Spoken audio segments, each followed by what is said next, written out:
హరే కృష్ణ. దశమస్కందం అధ్యాయం 47 శ్లోకం 52. హే నాథ హే రమానాథ వ్రజధార్తినాశన మగ్నముద్ధర గోవింద గోకులం రిజినార్ణవ. ఓ నాథ, రమానాథ, వ్రజనాథ, సమస్త దుఃఖ వినాశక గోవింద, దుఃఖ సాగరున మునిగియున్న నీ గోకులమును ఉద్ధరింపుము. దీనికి ముందు 4 శ్లోకాలకి భాష్యం లేదు, అది అర్థాన్ని చదివేస్తాను. ఉత్తమ శ్లోకుడగు భగవానునితో అంతరంగిక చర్చలను విడుచుటను ఎవడు సహించగలడు?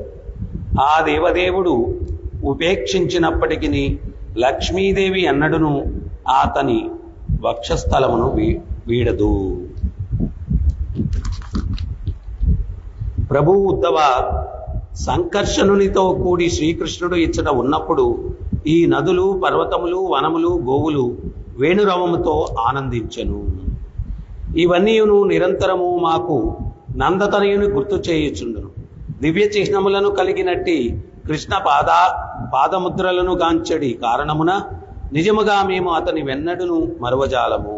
ఓ ఉద్ధవా, అతని మనోహరముగు నడక చేత, ఉదార హాసము చేత, లీలా దృక్కుల చేత, దేని వంటి మాటల చేత మా హృదయములు అపహరింపబడినప్పుడు మేమెట్లు అతనిని మరువగలము?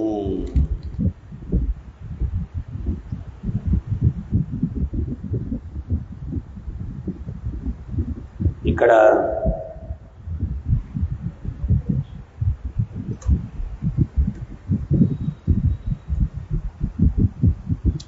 ఉద్ధవుడు కృష్ణా చక్రవర్తి ఠాకూర్ల వారు చెప్తూ ఉన్నారు, మీరు వేరే ప్రదేశానికి ఏదైనా వెళ్ళిపోండి అని చెప్పి గోపికలకు చెప్పచ్చు. ఎందువల్లంటే ఇక్కడ ఆ పాద గుర్తులు చూస్తే గుర్తొస్తున్నారు, పాదాల గుర్తులు చూస్తే. ఎక్కడికి వెళ్ళినా ఆయన లీలలు చేశారు.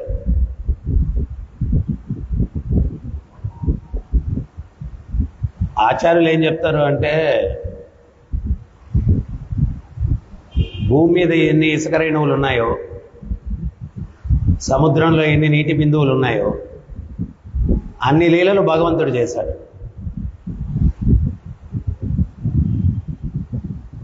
బృందావనంలో అణువణువులో ఒక లీల ఉంది.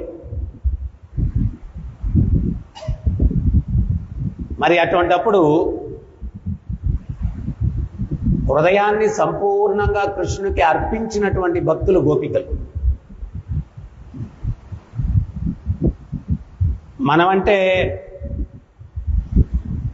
గుణాలని బట్టి మన యొక్క అర్పణ అనేది ఉంటుంది.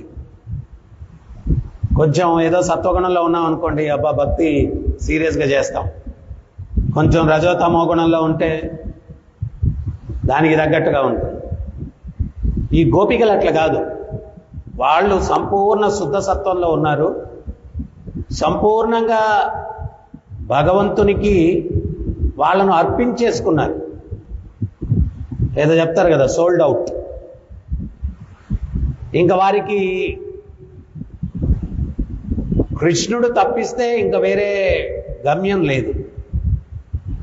భగవద్గీతలో భగవంతుడు చెప్పినట్టుగా ఏకేహా కురు నందన, ఒకే ఒక గమ్యం, కృష్ణుడే వాళ్ళ గమ్యం, కృష్ణుడే వాళ్ళ ప్రాణం, కృష్ణుడే వాళ్ళ సర్వస్వం. వాళ్ళు కృష్ణుణ్ణి మరిచిపోవడానికి వేరే ప్రదేశానికి వెళ్ళడం అన్నటువంటి జరగదు. కృష్ణుని విరహంలో విరహ బాధను అనుభవిస్తున్నప్పటికీ కూడా ఆ బాధలో వాళ్ళు మాధుర్యాన్ని అనుభూతి చెందుతూ ఉన్నారు.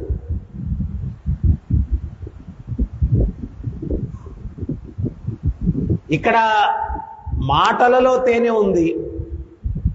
ఆయన వేణుగానం, బృందావనంలో ఉన్నటువంటి సకల చరాచర జీవులు ఆ వేణుగానములో తన్మయత్వాన్ని చెందారు. లీలామాధురి, ఆయన యొక్క లీలలన్నీ కూడా బృందావనంలో ప్రతి ఒక్కరూ కూడా వాటిని కాంచి ఉన్నారు, వాటిని చూస్తున్నారు, లీలల్ని చూస్తున్నారు.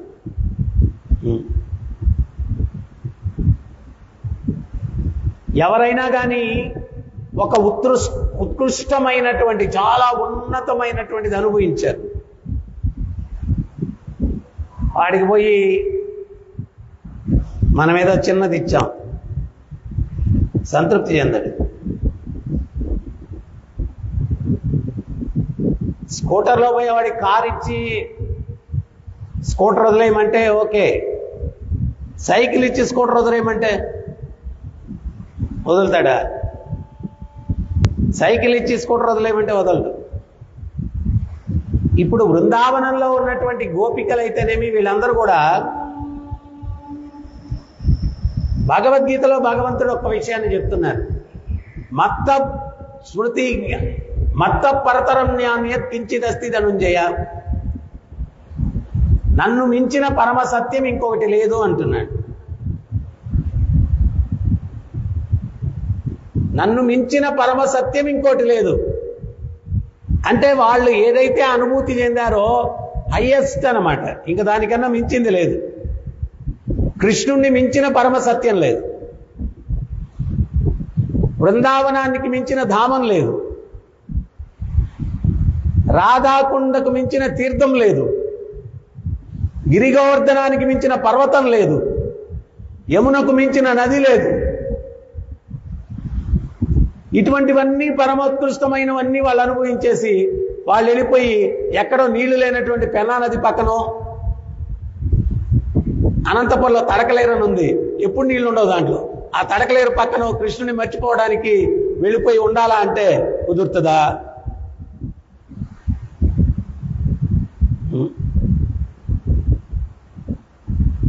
సో విశ్వనాథ్ చక్రవర్తి ఠాకూర్ వారు భాషలో తమాషగా చెప్తున్నారు, మీరు కృష్ణుడిని మర్చిపోవాలనుకుంటే వేరే ప్రదేశాలకు ఎక్కడికైనా వెళ్ళి ఉండండి అంటే వాళ్ళు ఉండగలరా?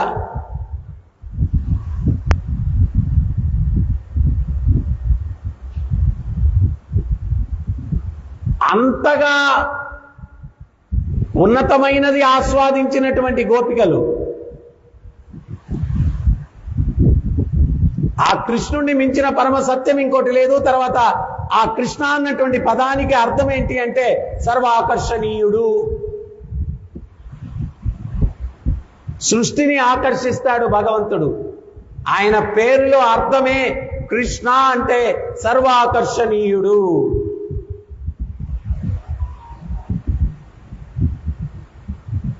కానీ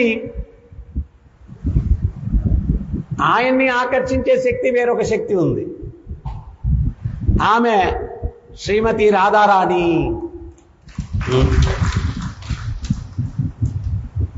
సృష్టి అంతా కూడా కృష్ణుడిని ప్రసన్నం చేసుకోవాలనుకుంటే కృష్ణుడు శ్రీమతి రాధారాణిని ప్రసన్నం చేసుకోవాలనుకుంటున్నాడు.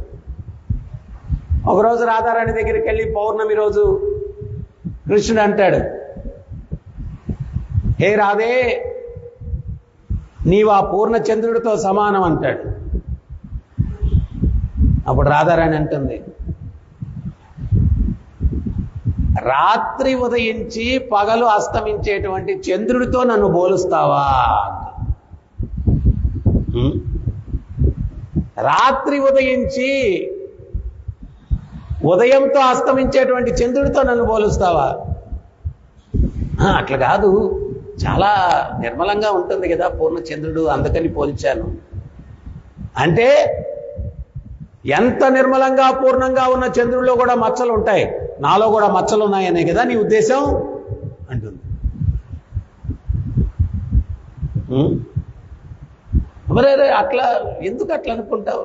చంద్రుడు చాలా నిర్మలంగా ఉంటాడు, అందుకని చెప్పి అందరూ పూర్ణచంద్రుడిని చూస్తే చాలా నిర్మలం అని చెప్పి అంటారు, అందుకని పూర్ణచంద్రుడితో పోల్చాను.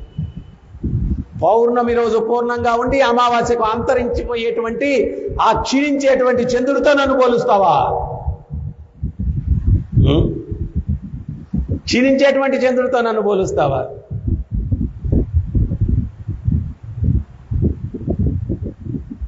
చివరికి కృష్ణుడు, అసలు చంద్రుడు నీతో ఏం సమానం రాదే, పొరపాటున ఏదో పోలిక తప్పుగా పోల్చాను, నన్ను క్షమించండి. పొరపాటునేదో తప్పుగా పోల్చాను, నన్ను క్షమించు. అంటే ఈ ఉదాహరణ ఎందుకు ఇస్తున్నాను అంటే, మనం కృష్ణుణ్ణి ప్రసన్నం చేసుకోవాలా అంటే మనలో భక్తి యొక్క స్థాయిని పెంచుకోవడమే. భక్తి యొక్క స్థాయిని పెంచుకోవడమే. ఎంత మనం భక్తి స్థాయిని పెంచుకుంటామో అంత కృష్ణుడు మన పట్ల ఆకర్షితుడవుతూ ఉంటాడు.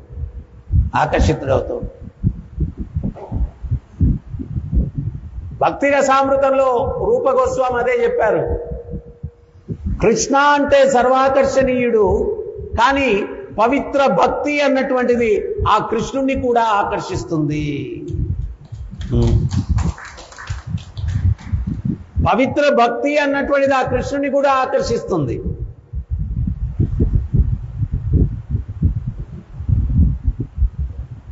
బిల్వమంగళ ఠాకూర్ ఆయన పూర్వాశ్రమంలో ఒక వేశ్యాలోలుడు. ఎంత వేశ్య పట్ల ఆకర్షణ ఉండిందయ్యా అంటే పెద్ద పెను తుఫాను. ఆ తుఫానులో కూడా ఆ వేశ్యను కలవకుండా ఉండలేకపోయాడు. ఆమెను కలవడానికి ఒక నదిని దాటాలని చెప్పి ఒక నావనుకొని ఎక్కాడు. తీరా చీకట్లో దాటిన తర్వాత చూస్తే ఒక శవం మీద కూర్చొని దాటాడు.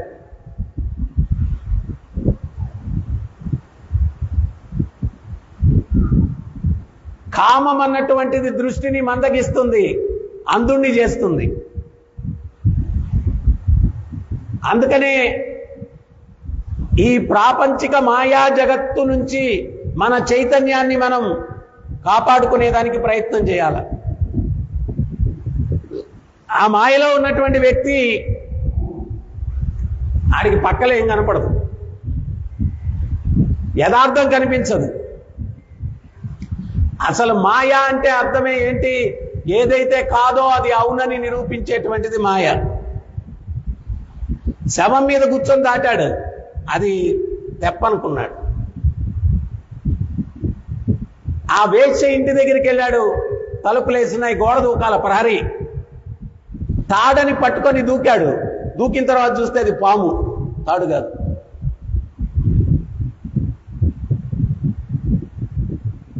ఆ వేశ్య దగ్గరికి వెళ్ళి చాలా పెద్ద హీరోలాగా నిలబడ్డాడు.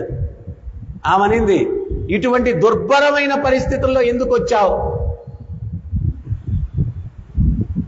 అప్పుడు అన్నాడు, నీ మీద మోహం,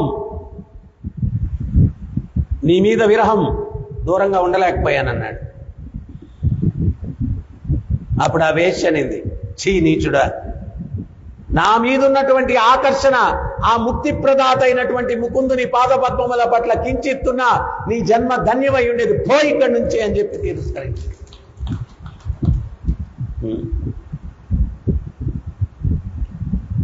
మనం ఈ తుచ్చమైనటువంటి మాయా ప్రపంచంలో ఆకర్షితులమై ఉన్నప్పుడు మన యొక్క చైతన్యాన్ని ఆ కృష్ణుని పట్ల మరల్చేటువంటి వ్యక్తి ఎవరో ఒకరు ఉండాలి. ఆ వ్యక్తే గురువు. ఆ వ్యక్తే గురువు. మనకు చెప్పకపోతే మనం ఆ మాయామోహం నుంచి విముక్తిని పొందలేం. మనం అనుకుంటాం ఇంకా సాగిద్దాం, ప్రయాణం ఇంకా సాగిద్దాం దాంట్లోనే.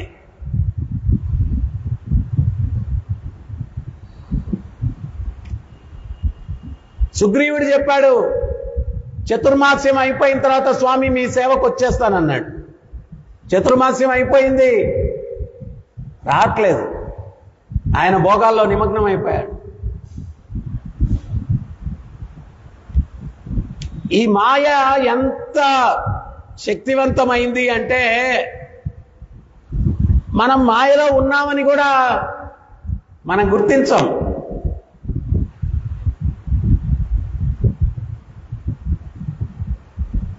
రాములు వారు చెప్పారు, వాలి నుంచి నన్ను కాపాడితే, వాలిని సంహరిస్తే నాకు సేవ చేస్తానని చెప్పి మాట ఇచ్చాడు. ఇప్పుడేమో చతుర్మాస్యం అయిపోయింది, ఇంకా రావట్లేదు. లక్ష్మణ ఏంటో పోయి చూడన్నాడు. లక్ష్మణుడు వెళ్ళాడు, సుగ్రీవా సుగ్రీవా అంటే మనం మాయలో ఉన్నప్పుడు ఎంతమంది పిలిచినా మనకు అసలు తేరుకోలేము.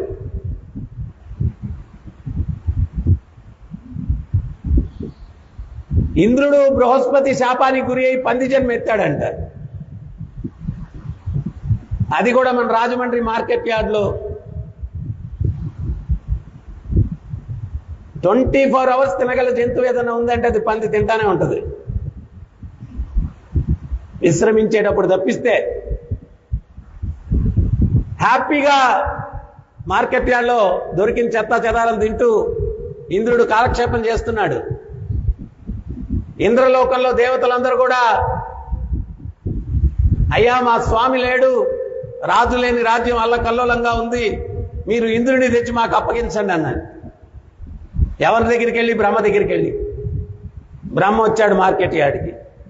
ఏ ఇంద్ర అన్నాడు. మనోడు సీరియస్గా హ్యాపీగా ఉన్నాడు. ఏ ఇంద్ర, ఎవరిని పిలుస్తున్నాడు? నిన్నే నిన్నే. ఏంటి విషయం అన్నాడు. స్వర్గంలో నువ్వు లేకపోయేసరికి అంతా అల్లకల్లోలంగా ఉంది, నీ సింహాసనం ఖాళీగా ఉంది, వచ్చేయి.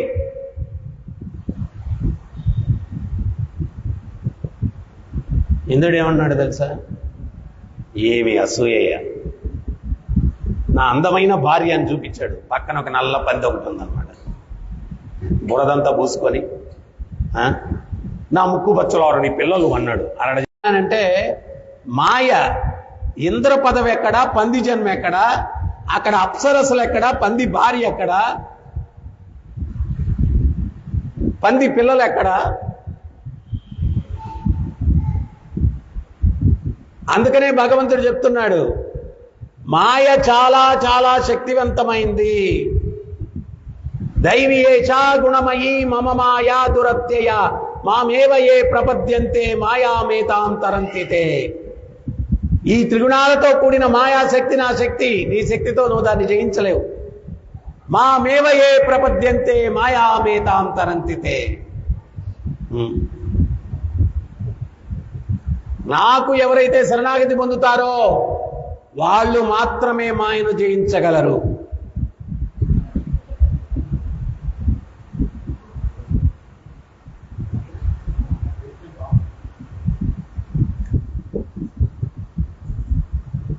లక్ష్మణస్వామి వెళ్ళాడు సుగ్రీవుడి యొక్క గృహం దగ్గరికి. సుగ్రీవా సుగ్రీవా అంటే ఏమి స్పందన లేదు. తన యొక్క ధనుష్ టంకారావాన్ని మీటాడు. అప్పుడు ప్రళయం వచ్చేటట్టుగా ఉండింది. అప్పుడు సుగ్రీవుడు జాగృతమయ్యాడు.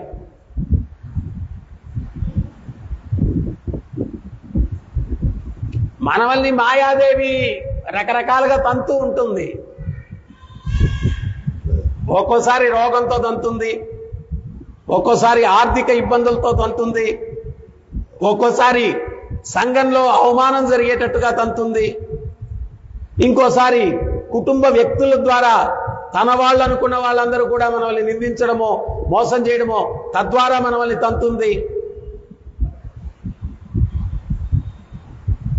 ఎన్ని తన్నులు తన్నినా కానీ మాయాదేవి జీవుడు మాత్రం నన్ను నేను నిరూపించుకుంటానంటాడు. ఏంటి నిరూపించుకునేది? ఏంటి నువ్వు నిరూపించుకునేది? ఇక్కడ నువ్వు నిరూపించుకున్నంత మాత్రాన ఏమి సాధించేదేం లేదు. ఎంతో మంది హీరోలు వచ్చారు పోయారు, ఎంతో మంది వచ్చారు పోయారు, ఏడేమీ లేదు.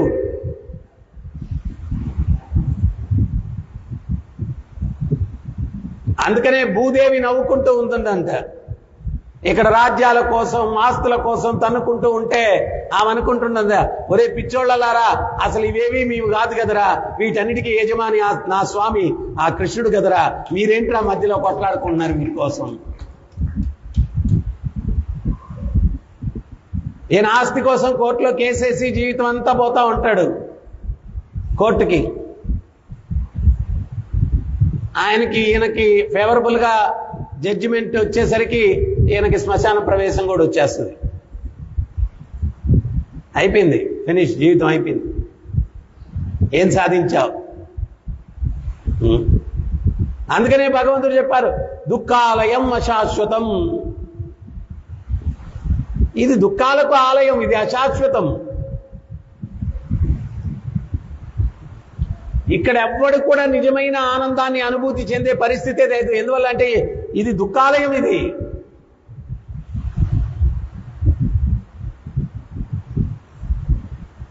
దుఃఖం నుంచి విరామాన్ని ఆనందం అనుకుంటూ ఉన్నావు.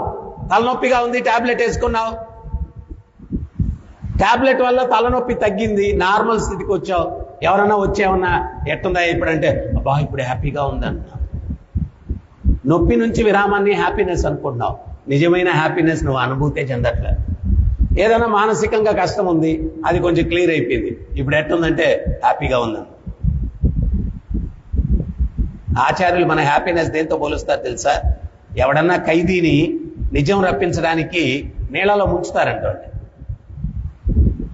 వాడు ఇంకా చస్తాడు అన్నప్పుడు పైకి తీస్తారు, అప్పుడు వాడు అంటాడు. అనే క్షణాన్ని హ్యాపీనెస్తో పోలుస్తారు అనమాట. ఆ దుఃఖం నుంచి విరామం. కానీ జీవునికి సహజమైనటువంటి ఆనందం ఎక్కడొస్తుంది అంటే ఆ దేవదేవుని యొక్క సన్నిధిలోనే వస్తుంది. అందుకనే దాన్ని ఏమన్నారంటే సహజానందం అన్నారు, న్యాచురల్ హ్యాపీనెస్. జీవుడు సహజ స్థితిలో స్థిరుడైనప్పుడు సహజమైన ఆనందం వస్తుంది. జీవుని సహజ స్థితి ఏంటి? జీవేర స్వరూపోయ్ నిత్యేర కృష్ణదాస్.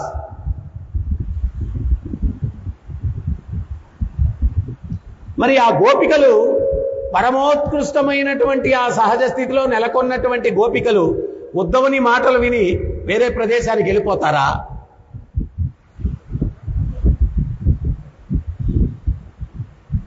ఈరోజు పానిహట్టి మహోత్సవం. రఘునాథ్ దాస్ గోస్వామి చాలా పెద్ద జమీందారు యొక్క కుమారుడు, రాజు యొక్క కుమారుడు. ఆయనకి వాళ్ళ తండ్రికి ఆదాయం సంవత్సరానికి 2 మిలియన్ గోల్డ్ కాయిన్స్ అంట. అంటే 20 లక్షల బంగారు నాణ్యాలు సంవత్సరానికి ఆదాయం అంట ఆయనకి. ఇప్పుడుండే టాటా బిర్లాలు, అంబానీలు వీళ్ళెవరు కూడా పనికిరారు. అంత ఐశ్వర్యం ఉంటే ఆయన అన్నిటినీ వదిలేసి వెళ్ళిపోయాడంట చైతన్య మహాప్రభుని కలవడానికి, ఆయన శిష్యుడు అవడానికి. అప్పుడు తల్లి చెప్తుందంట, ఏమండి వాణ్ణి గట్టి తాళతో బంధించి ఉండొచ్చు కదా, ఎందుకట్ట వదిలేశారు? అప్పుడు తండ్రి చెప్తాడు, ఓసి పిచ్చిదానా,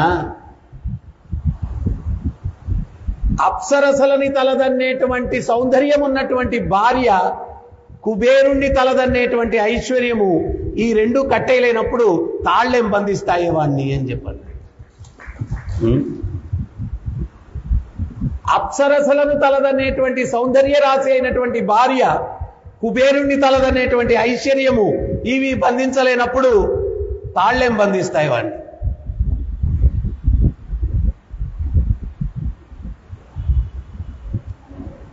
మన పరిస్థితి ఏంటి అంటే ఎన్ని సంవత్సరాలైనా గోడ మీద పిల్లే మనం. కొంచెంసేపు భక్తి, బాగుంది బాగుంది, కొంచెంసేపు మాయ, ఇది చాలా బాగుంది, యాక్చువల్గా ఇదేదో బాగుంది అనుకున్నాను కానీ ఇది ఇంకా బాగుంది.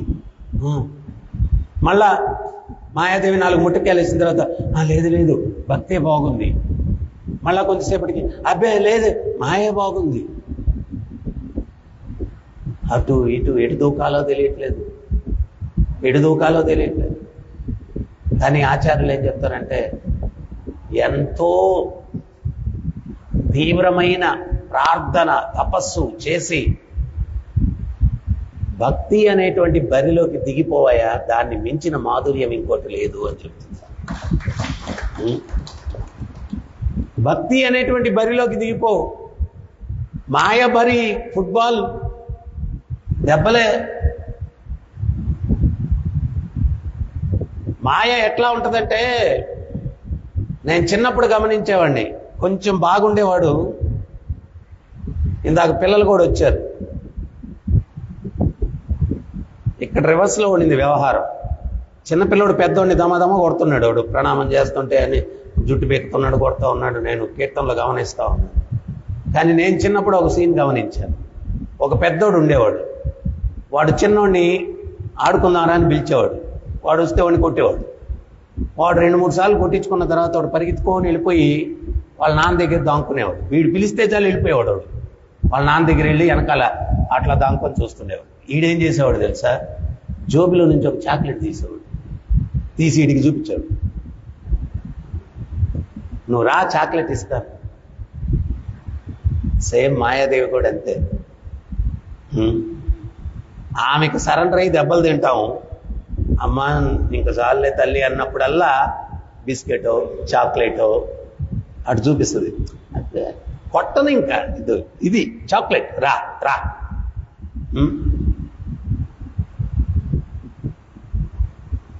అట్లాంటి చాక్లెట్లు బిస్కెట్లు ఒక జన్మలో కాదు, ఎన్నో జన్మలుగా చూపించి దానికోసం మనం వస్తే బ్లాక్ అండ్ బ్లూగా కొట్టి కొట్టి కొట్టి కొట్టి మాయాదేవి.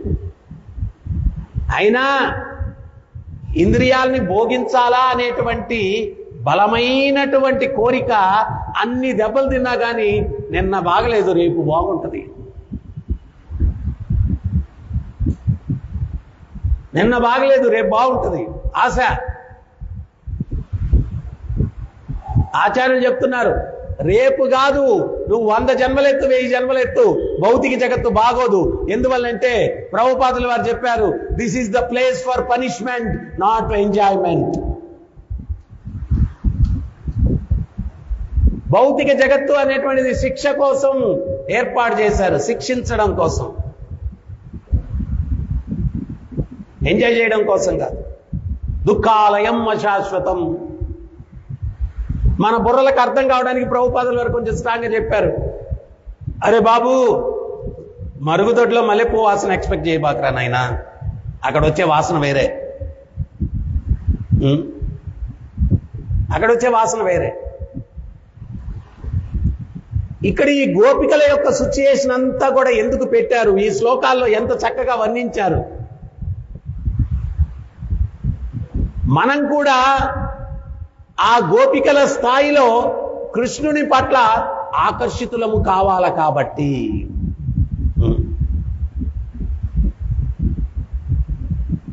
కృష్ణుని యొక్క విరహములో కూడా వాళ్ళందరూ ఎట్లా కృష్ణుని ధ్యానిస్తూ ఉన్నారు. వాళ్ళేం చెప్తున్నారు? గిరి గోవర్ధనం చూస్తే ఆ గిరి గోవర్ధన పర్వతాన్ని మమ్ము రక్షించడం కోసం చిటికిన వేలి మీద ఎత్తి నిలబడుకున్నటువంటి ఆ దేవదేవుడే గుర్తొస్తాడు. ఎట్లయ్యా మేము మర్చిపోతాం?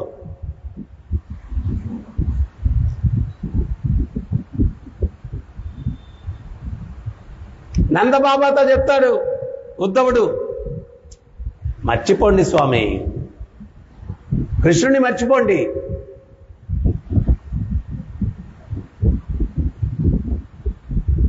నందబాబా అంటాడు,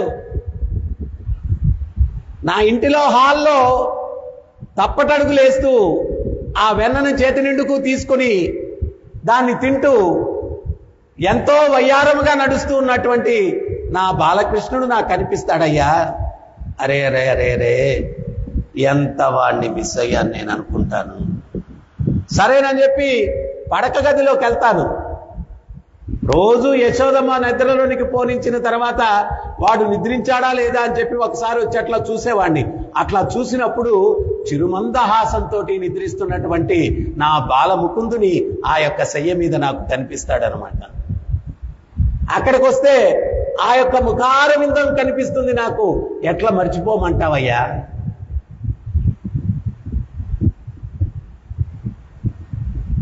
ఇంట్లో ఉంటే బాగా ఇవన్నీ గుర్తొస్తున్నారని చెప్పి అట్లా పెరట్లోకి వెళ్తాను. అప్పుడే నిలబడ్డం నేర్చుకున్నాడు, తప్పటడుగులేస్తున్నాడు. నిలబడ్డానికి సపోర్ట్ కోసం ఒక గోవు యొక్క తోకను పట్టుకొని నిలబడ్డాడు. ఆ గోవు బెదరి పరిగెత్తింది తోకలాగేసరికి. ఎద్దుల బండి కూడా నడిపించేవాడు దాన్ని బాగా పరిగెత్తించాలంటే తోకట మెలిదిప్పుతారు, అది పరిగిస్తుంది. ఆ తోకను బట్టి నిలబడుకునేసరికి ఆ గోవు బెదిరిపోయి పరిగెత్తింది. కృష్ణుడు పడిపోతానని చెప్పి గట్టిగా గోవు తోకను పట్టుకున్నాడు.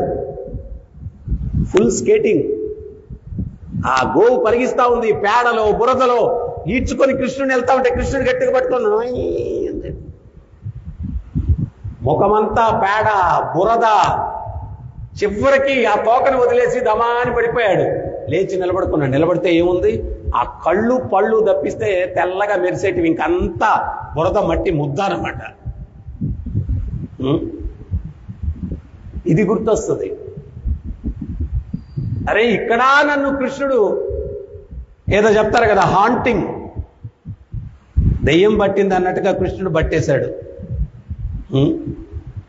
హాంటింగ్, ఎక్కడికి వెళ్ళినా నన్ను వదలట్లేదు కృష్ణుడు అని చెప్పి యమునా తటికి వెళ్తాను, కాళీయం అడుగు దగ్గర. అక్కడ 100 పడగలు ఉన్నటువంటి ఆ కాళీయుడి మీద నృత్యం చేస్తూ ఉన్నటువంటి నా బాలకృష్ణుడు కనిపిస్తాడు. అక్కడ నేను హరే కృష్ణ హరే కృష్ణ కృష్ణ కృష్ణ హరే హరే, హరే రామ రామ రామ హరే హరే.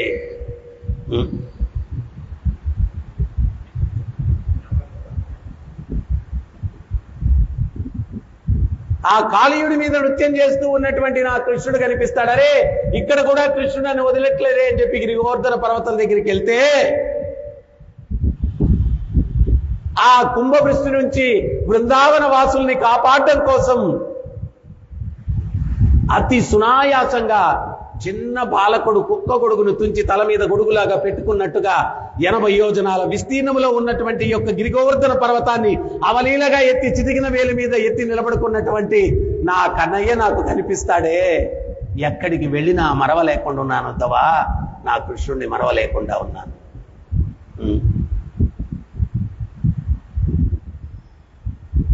మనకిష్టమైన వ్యక్తుల్ని మర్చిపోవడమే చాలా కష్టం. అటువంటిది దేవదేవుడితో సమానమైన వ్యక్తులు ఎవరుంటారు చెప్పండి? ఆ దేవదేవుని పట్ల ఆకర్షణ, భక్తి, ప్రేమ ఇవన్నీ పెంపొందించుకున్నటువంటి యొక్క వ్రజవాసులు ఆ కృష్ణుని మర్చిపోవడానికి వీలవుతుందా?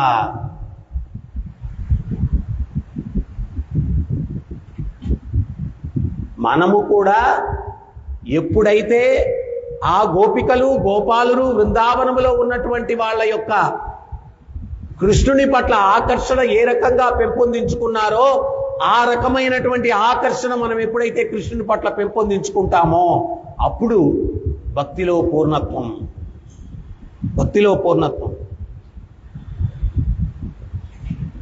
ఈరోజు మంచి పాయింట్లకు ఎవరో చప్పట్లు కొట్టట్ల, అందుకని నిద్రలో పోతున్నారు.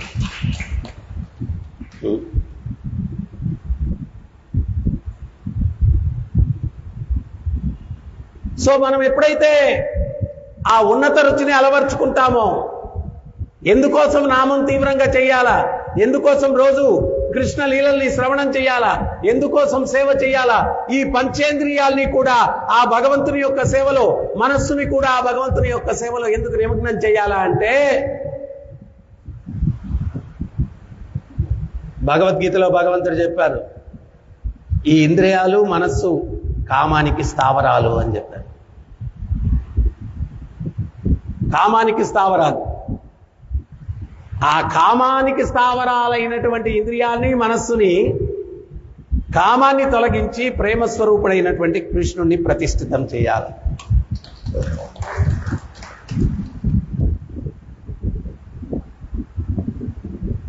ఆ కళ్ళకి ఆ త్రిభంగి రూపంలో ఉన్నటువంటి రాధా గోపీనాథులే కనిపిస్తూ ఉండాలి. ఇంకా వేరే రూపాల పట్ల ఆకర్షణ పోయేంత వరకు కూడా ఆయన్ని తిలకిస్తూనే ఉండాలి.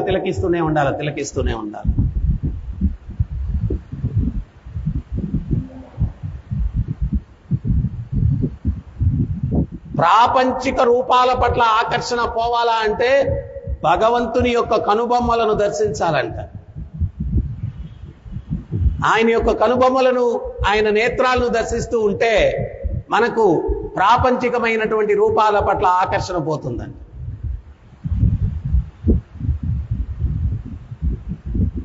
నాలుక జిహ్వా చాపల్యము,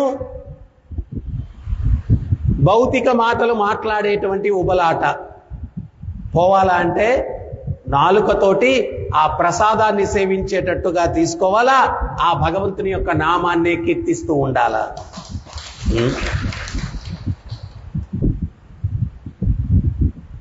ఎంత భక్తి వింటాం, ప్రవచనం అయిపోగానే నీకు విషయం తెలుసా, అక్కడికంట జస్ట్ అయిపోయిన తర్వాతే మొదలైపోద్ది రామాయణం. రామాయణం మొదలైతే పర్లేదు, భౌతిక రామాయణం.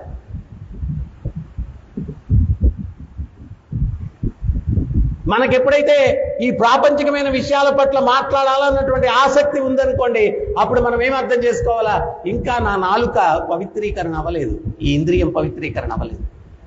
మరి అప్పుడేం చేయాలా? నామం. నామం.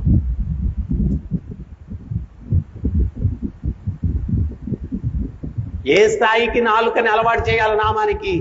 చైతన్య మహాప్రభు మరుగుదొడ్డిలోకి వెళ్ళేటప్పుడు కూడా నాలిక ఇట్లా పెట్టుకున్నారు. మరుగుదొడ్లోకి వెళ్ళారు. అక్కడ ఒక గోపాలని శిష్యుడు కూర్చొని ఉన్నాడు.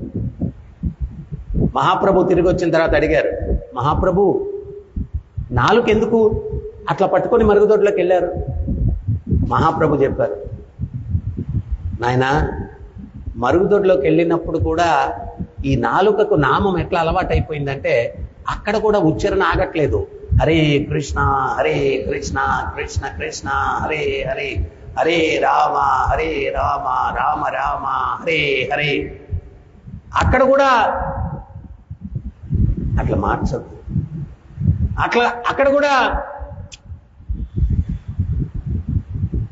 ఆగట్లేదు నాలుక. అప్పుడు ఈ గోపాల్ చెప్పాడు, స్వామి మీకు తెలియదు ఏముందయ్యా, సూర్యరశ్మి ఎటువంటి అపరిశుభ్రమైన ప్రదేశంలో సోకినా గాని అపరిశుభ్రమైన ప్రదేశం శుద్ధి అవుతుంది కానీ సూర్యరశ్మి కలుషితం కాదు. అట్లాగే నామం ఎటువంటి ప్రదేశంలో ఉచ్చరించినా కానీ ఆ ప్రదేశం శుద్ధి కలుగుతుంది కానీ నామం కలుషితం కాదు కదా స్వామి. అక్కడ కూడా మీరు నామాన్ని ఆపాల్సిన అవసరం లేదు, మరుగుదొడ్లో కూడా నామం చెప్పొచ్చు కదా అని చెప్పి గోపాలం. అప్పుడు చైతన్య మహాప్రభు అన్నాడు, ఏ గోపాల్, ఈ రోజు నుంచి నువ్వు నా గురువువి, గొప్ప సందేశం ఇచ్చావు. ఈ రోజు నుంచి నీ పేరు గోపాల్ గురు. గోపాల్ గురు.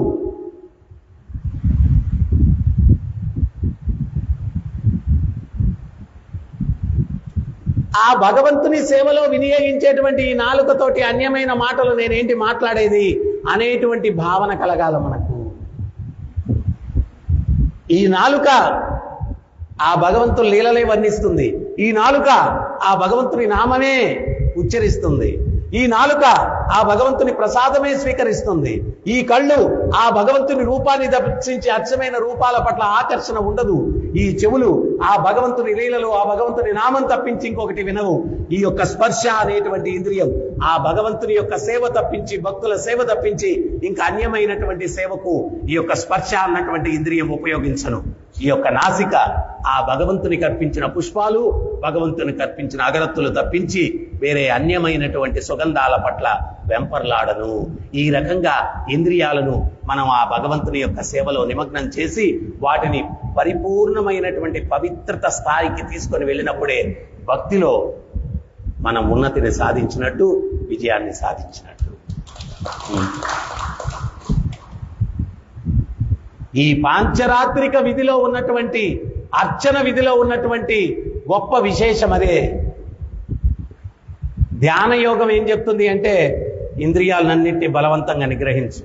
భక్తి యోగం ఏం చెప్తుందంటే నిగ్రహించద్దు, భౌతికం నుంచి ఆధ్యాత్మికానికి మరల్చు, అంతే. కళ్ళు చూడాలనుకుంటాయి కానీ ఏం చూడాలో నేర్పించు దానికి. చెవులు వినాలనుకుంటాయి, ఏం వినాలో నేర్పించు. నాలుక మాట్లాడాలనుకుంటుంది, ఏం మాట్లాడాలో నేర్పించు. తినాలనుకుంటుంది, ఏం తినాలో నేర్పించు.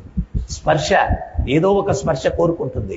నీ యొక్క సేవా స్పర్శ, నీ భక్తుల యొక్క సేవా స్పర్శ, ఇదే నేర్పించు. ప్రతి ఇంద్రియాన్ని భౌతికం నుంచి ఆధ్యాత్మానికి మరల్చడమే భక్తి యోగం. భక్తి యోగం. సో అందువల్ల ఇక్కడ గోపికలు వాళ్ళు ఆ కృష్ణుని యొక్క పరమోత్కృష్టమైనటువంటి మాధుర్యాన్ని అనుభూతి చెందారు. వాళ్ళు దానికి భిన్నంగా వేరొకటి ఊహించుకోలేరు, వేరే దగ్గరికి వెళ్ళలేరు కూడా. అందుకని మనం కూడా ప్రభుపాదుల వారి కృప వల్ల, గురుదేవుని యొక్క కృప వల్ల కొంచెం భక్తి ఆకర్షణ, వేరే దగ్గర బతకలేం. ఆ కృష్ణుని పాదార విందముల యొక్క ఆశ్రయంలోనే ఉండాలి. అయితే అది పూర్ణత్వంతో ఉంటే ఆ ఆనందం వేరుగా ఉంటుంది. దాన్ని మనం పొందడం కోసం ప్రతినిత్యం కూడా సాధన, తపస్య చేయడానికి ప్రయత్నం చేయాలి. హరే కృష్ణ.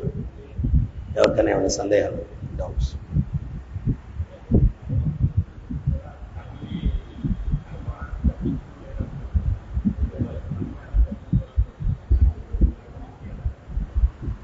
ఎవరు తప్పించుకోవాలంటే అంటారు కర్మ?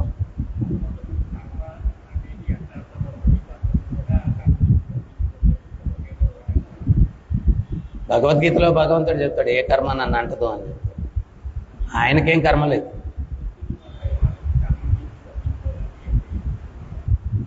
భగవంతునికి శరణాగతి పొందాలి. భగవంతునికి శరణాగతి పొందితే కర్మ నుంచి తప్పించుకోగలరు. అదే కదా ఇందాక చెప్పాను, మామేవ ఏ ప్రపద్యంతే మాయామేతాంతరంతితే. నాకెవడైతే శరణాగతి పొందుతాడో వాడు మాయను జయించగలడు. కర్మ నుంచి తప్పించుకోవాలన్నా, మాయ నుంచి తప్పించుకోవాలన్నా భగవంతునికి శరణాగతి పొందితే తప్పించుకోవాలి.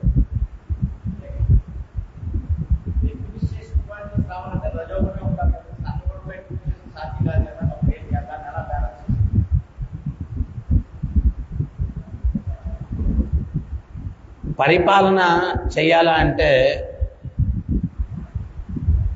రజోగుణంలో ఉండాలి కదా. రజోగుణం లేకపోతే పరిపాలన చేయలేము. సత్వగుణంలో ఉంటే దాన్ని ఎట్లాగా? ఇక్కడ బ్యూటీ ఏంటంటే భగవత్ సేవలో వినియోగింపబడినప్పుడు రజోగుణం కూడా సత్వగుణం అయిపోద్ది.